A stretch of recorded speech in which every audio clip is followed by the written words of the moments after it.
Ayan, kasi finally, meron na akong work dito sa United States. And yun yung isa.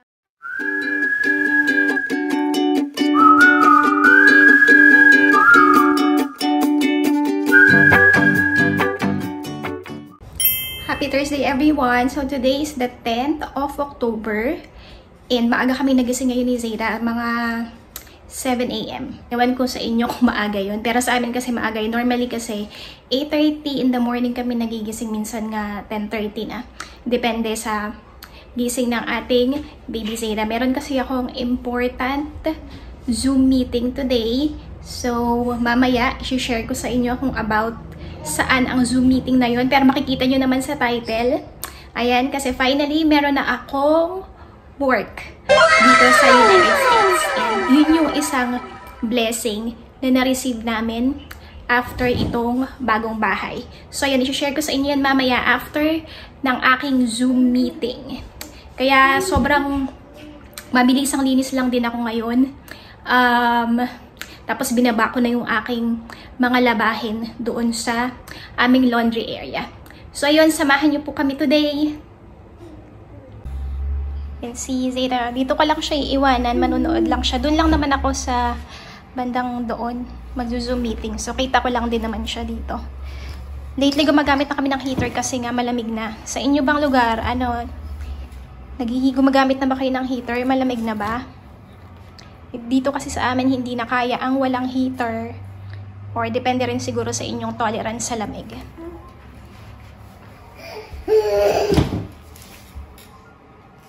Ayan, so dito ang aking setup. Inaantay ko lang na ibigay sa akin yung Zoom meeting na link ng aking kausap. And then mag-start na kami ng Zoom meeting. So again, mamaya share ko sa inyo kung paano ko ba nakuha itong trabaho na ito, ano ba ang trabaho ko. Para dun sa mga stay-home moms na kagaya ko and dun sa mga tao na gusto na magkaroon ng work from home job. Kung paano ba kayo makakakuha ng legit na trabaho kasi 'di ba ang dami-dami ngayong mga scam when it comes to work pagka naghahanap kayo ng work from home na trabaho. So ayan. So ang aking meeting ay 10 in the morning. It's currently 9:59. Late yata sila. So yun, inaantay ko lang. And then start na kami ng meeting. Mabilis lang naman po. And si Zayda naman, basta hindi ganun kahaba yung aking meeting, okay naman siya. Nandun lang siya, naglalaro mag-isa. Tapos, nanonood ng TV. Basta andyan si Miss Rachel, okay na. Talagang very handy si Miss Rachel sa mga stay-home moms na kagaya ko. Ayan, so ito na. Andito na yung link.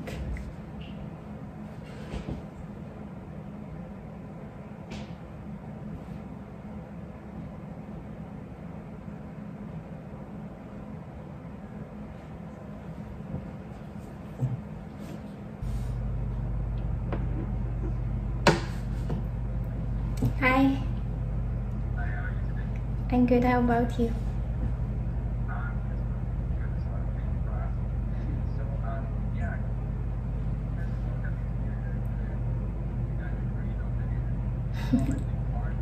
Yeah. I did, yeah. I did. Yeah, well, I just have a few clarifications though, because as if I understood it correctly, that means that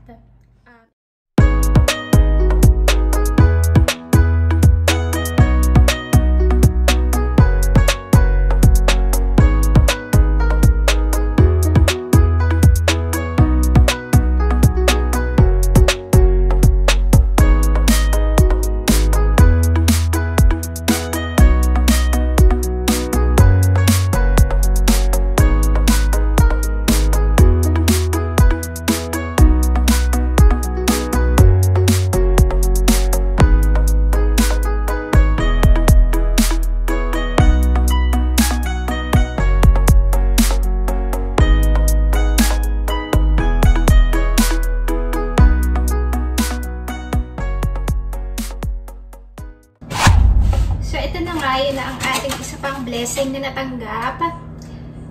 Meron na akong work dito sa US, ang aking first legit work sa US. Actually,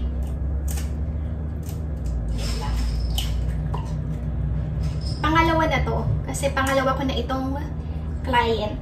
So, sa mga interesadong malaman, yung mga kagaya ko na kailangang mag-work from home dahil meron silang baby o mas prefer na mag-work from home, ayan, share ko sa inyo kung paano ko ba siya nakuha and kung ano ang trabaho ko dito sa United States.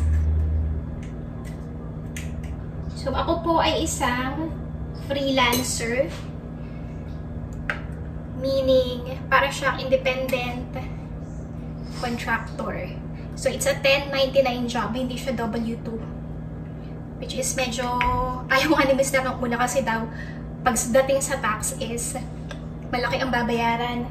Pero, ang gagawin ko naman kasi is, 30% every time makakakuha ako ng sweldo is isi-save ko para nga allotted siya doon sa tax.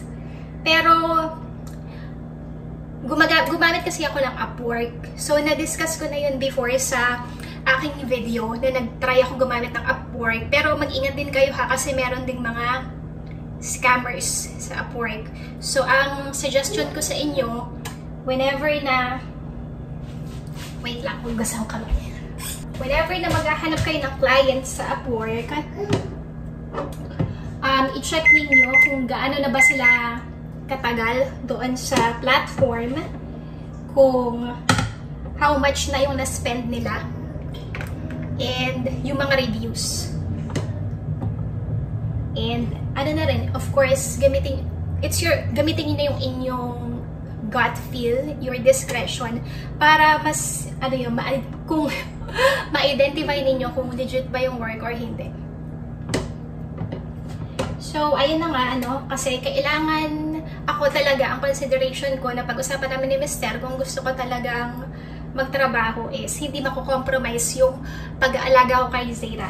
So, hindi ako naghahanap ng mga full-time work from home job, although may available doon sa Upwork na full-time work from home job. Din lang ako sa mga part-time. And alam ko na ma-handle ko ng maayos ang aking oras at hindi ko mapapabayaan yung pag-aalaga ko kay Zaira. So, sa mga part-time lang. So, sa Upwork, iba't ibang klase doon. Meron silang per hour, meron ding one-time project, kumbaga fixed price. So, yung aking first client na nakuha is fixed price. So, meron silang project na ipapagawa sa inyo. First is, pagka magsasign up kayo sa Upwork, ilagay ninyo lahat ng inyong mga skills. I-upload nyo rin yung inyong resume. Tapos, automatic yun, magpo-populate na lahat ng mga available clients and available jobs na related dun sa skills na nilagay ninyo sa inyong profile. So, yung aking first client, and yun, nakasweldo na ako doon. Although, hindi ko pa siya kinukuha sa Upwork, hinihintay ko munang sumweldo ulit ako dito sa aking second client. Itong second client ko per hour siya. And mas matagal. Kasi pagka one-time project and fixed price, yun nga, isahan lang. Pero, minsan malaki siya. Malaki yung kanyang amount. And, say for example, doon sa isang client ko, ginawa ko lang yung kanyang pinapagawa in less than 30 minutes.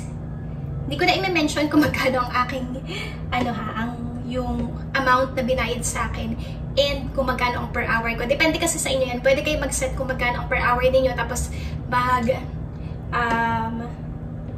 makikipag-usap na lang kayo doon sa client about kung gusto nyo itaas or ibaba. Ganon. Kasi nga, may mga din dyan, may mga competition din. So, pag magbibid, may parang ganon, bidding. Pero hindi mo naman kailangan magbid. So, kung sa tingin mo is 30 talagang yung skill mo is napakagaling, yun, di taasan ninyo ang inyong per hour. So, depende sa inyo. So, yun sa first client ko, in less than 30 minutes ko lang siya ginawa. Tapos, yung pinagawa niya lang sa akin is nagpalagay lang siya ng formula sa kanyang spreadsheet, Excel spreadsheet. So, yun, mabilis lang. So, again, depende yun sa inyong skills. Tapos, kung gusto nyo full-time na per hour, meron din. Pero sa Upwork kasi, kailangan nyo meron kayong mga connect. Once na nag-sign up kayo, bibigyan kayo ng free connects. And then, yun yung gagamitin nyo pag gusto nyo mag-apply ng work. Meron din mga times na kayo ang sesenda ng parang request for interview ng mga clients. So, itong isang client ko na per hour, sila ang nag-send sa akin ng request for interview. So, ito yung medyo matagal. Ang sabi niya sa akin, pwede siyang umabot up to 2 years or mas matagal pa. Depende sa aking performance. So, right now, yung kausap ko kanina, ang work ko doon is SMM or Social Media Manager. So, nagmamanage ako ng isang social media Instagram account. So, yun. Kaya ako siya nagustuhan kasi flexible time. Tapos, yun nga, medyo okay naman yung sweldo. And then, ayun, work from home, syempre. Tapos hawak ko ang oras ko. Tapos napakadali lang naman ang aking gagawin. And, hindi ko kailangan gumamit ng laptop sa work na yon. Unlike mostly, di ba, katulad ng first client ko, kailangan ko ng laptop kasi doon ako maglalagay ng mga formulas, macros, and scripts sa kanilang spreadsheet. So, again, depende yan sa inyong skills. So, itong aking kausap kanina, yung aking client, yun nga. And, provided ang phone. So, sinenda nila ako ng phone, tapos magsisend pa sila ulit. Depende yun. Binibigyan kasi nila ako ng, depende sa'yo kung ilang accounts ang gusto mong i-handle. So, the more accounts you handle, the more money that you have. So, sasenda nila ulit ako ng dalawa pang phone. Kasi nga, sabi ko, I think I can still handle it. So, ngayon, meron akong isang phone. Tapos, ayun, sabi ko, senda nila ulit ako ng 2 phones. So, yun. So, yun ang aking ginagawa or pinagkakaabalahan sa ngayon. Ayan, nakalimutan pa nalagyan ng pampalasa itong aking egg. Kakachika sa inyo. So, sa ating mga kapwa stay home mom dyan and naghahanap ng mga work from home job, try nyo sa Upwork. Kasi nga, minsan, di ba, napakataas ng competition sa ibang mga job hunting website. And kung gusto nyo na hawak ninyo ang inyong oras, ayun, pwede nyo siyang i-consider. And legit po yan. Legit po ang Upwork. Although kahit naman sa kasing mga job hunting sites, meron talagang mga scammers. So, ingat-ingat na lang din. And use your own discretion. Ang maganda dun sa Upwork, hindi mo kailangang magbigay ng anong tawag dito, bank account information. Kasi doon mo siya ilalagay mismo sa platform. And again, huwag kayong mag-alala kasi ang Upwork is legit. Maraming gumagamit yan sa Pilipinas. Marami akong kakilala na gumagamit yan sa Pilipinas na freelancer. Mas, yung iba nga nag-resign na sa 8 to 5 or sa 8 to 5 job nila and nag-freelancer na lang sa Pilipinas kasi mas malaki dollar ang kinikita. So, yun. Tapos ano pa? Work from home and hawak mo oras mo. Tapos pwede mo nang maging regular client yung client mo. Depende sa inyong pag-uusap and depende rin sa performance mo dun sa project na binigay nila sa'yo. So when it comes to tax, ang state tax, binabawas na ng Upwork, pero yung isang tax, ano ba tawag doon? Federal tax, hindi pa. So, yun nga yung ikaw na yung magpa-file. So far, okay naman. So far, so good. Ang aking work. Sa wakas, nakahanap na rin tayo ng legit na trabaho. After all of those mga scam na trabaho sa ibang job hunting websites or platforms.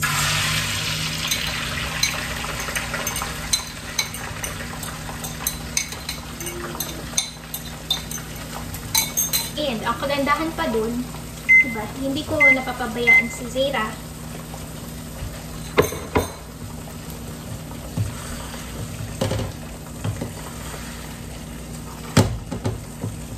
Buti na lang talaga naalala ko yung ano yan, yung platform na yan, yung Upwork. So, nagtatry pa rin ako maghanap ng ibang, meron pa akong isang client na kinakausap. Although medyo time demanding itong isang ito, hindi ko sure kung magiging maayos ba ang aming pag-uusap kasi nga chine-check ko rin yung time ko, baka masyado na akong maging fully loaded.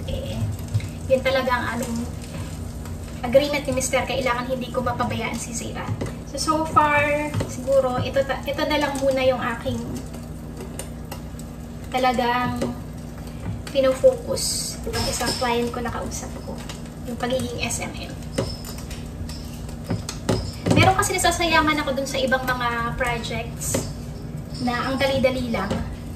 Madali siya, although time-consuming kasi itong isang kausap ko naman, 2 hours siya for 3 days. Pero per hour din siya.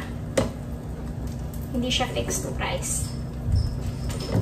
Tapos yung isa pa lang, yung una kong client, bale, 2 ng projects ang pinagawa niya sa akin. Na fixed price. Kakatapos ko lang noong the other day.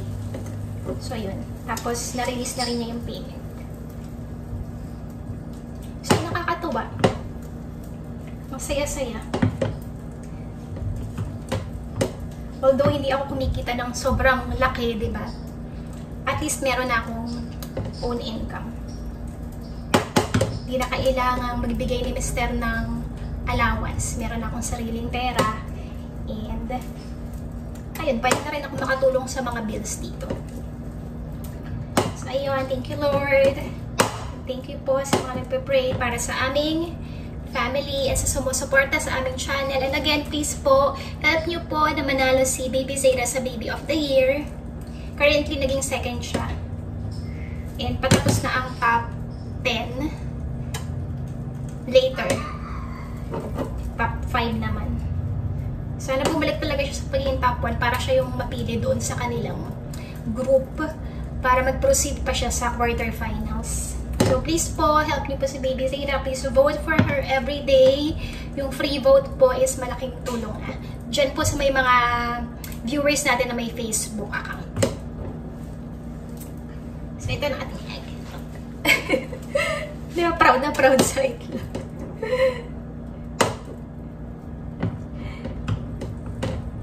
Ay, siguro tapusin ko na yung video. Maubusan naman ako ng storage. Kakain na ako, tapos pakainin ko rin si Zaira. So yun, na-share ko lang sa inyo na meron na pong Upwork ang inyong CC and friends dito sa YouTube. And, ayun, maraming salamat po sa inyo. Please continue supporting our family by watching our videos. Thank you again and see you again next time. Thank you again and see you again next time. Thank you everyone and have a blessed day.